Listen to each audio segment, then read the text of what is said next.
আসসালামু আলাইকুম। সবাইকে স্বাগত জানাচ্ছি। আমি সালমা ফেরদৌসী বাবলি। আশা করি সবাই ভালো আছেন। আমিও আল্লাহর রহমতে ভালো আছি। আজকে আমি আপনাদের জন্য নিয়ে এসেছি ছোট মাছ রান্নার রেসিপি। ছোট মাছ তো আমরা অনেকে অনেকভাবে খেয়ে থাকি। আমি আজকে যেভাবে রান্না করব সেটা আপনাদের সাথে শেয়ার করব। আশা করি রেসিপিটি সবার ভালো লাগবে। চলুন রেসিপিটি শুরু করা যাক। প্রথমে আমি একটা প্যানে নিয়ে নেব পেঁয়াজ কুচি। পেঁয়াজ কুচি দিয়ে দিয়েছি 1 কাপ। দিয়ে দেব হলুদের গুঁড়া 1/2 চা চামচ, দিয়ে দেব মরিচের গুঁড়া 1 চা চামচ, দিয়ে দেব ধনিয়ার গুঁড়া 1/2 চা চামচ। এরপর দিয়ে দেব লবণ, এটা স্বাদ মতো বুঝে দিতে হবে। এরপর দিয়ে দেব আদা রসুন বাটা 1 চা চামচ, এখানে আদা রসুন একসাথে বাটা আছে। দিয়ে দেব কাঁচামরিচ, আমি কাঁচামরিচ একটু ছিঁড়ে দিয়েছি মাঝখান থেকে, আপনারা চাইলে ফালি করেও দিতে পারেন। তো আমি আগে মশলাগুলোকে পেঁয়াজের সাথে ভালো করে মাখিয়ে নেব হাত দিয়ে, খুব ভালো করে মাখাতে হবে। এরপর আমি দিয়ে দেব মাছগুলোকে, আমি ছোট মাছগুলো কেটে ধুয়ে পরিষ্কার করে নিয়েছি। মাছগুলো হচ্ছে মলা মাছ।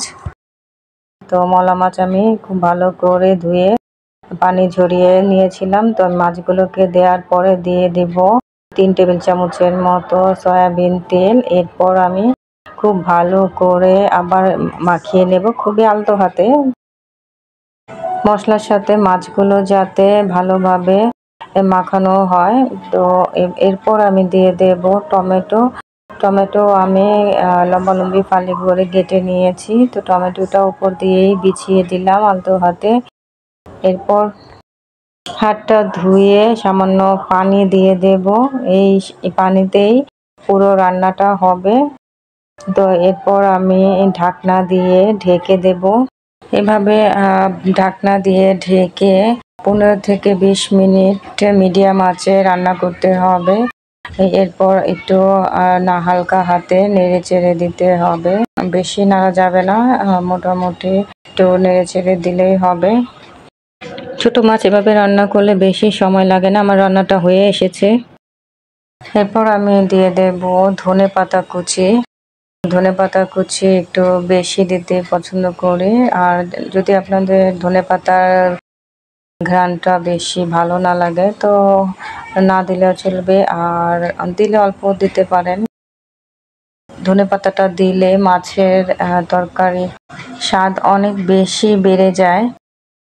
তো আমার রান্নাটা হয়ে এসেছে, দেখুন গরম ভাতের সাথে অনেক বেশি জমে যাবে।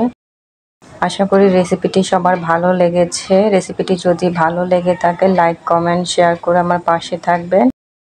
আবার হাজির হব নতুন কোনো রেসিপি নিয়ে। সবাই ভালো থাকুন, সুস্থ থাকুন, সুন্দর থাকুন, নিরাপদে থাকুন। আজ এই পর্যন্তই। আল্লাহ হাফেজ।